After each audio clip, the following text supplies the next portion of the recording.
Hello everyone, welcome back to our channel. In today's video, I'll show you how you can install the Chrome browser on your laptop or PC. It's a very simple method, so let's get started. So every Windows or laptop comes with Microsoft Edge pre-installed. So go ahead and simply open the Microsoft Edge, and we'll be using this to install the Chrome. In the search bar, simply type in Google Chrome download. And then inside here, you will be able to find this link. Make sure you click on the official Google Chrome website. It should say google.com at the URL. Tap onto it, and once you're here, you will be able to find a big blue button that says Download Chrome right over here. All you have to do is simply tap on this button, and then it will download a file called chromesetup.exe.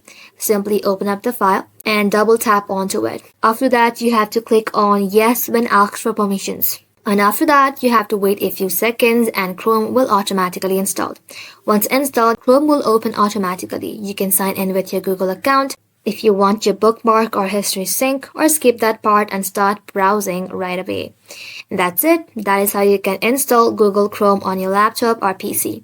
Thank you all for watching. If this video was helpful, leave a like and sub, and I'll see you in the next one.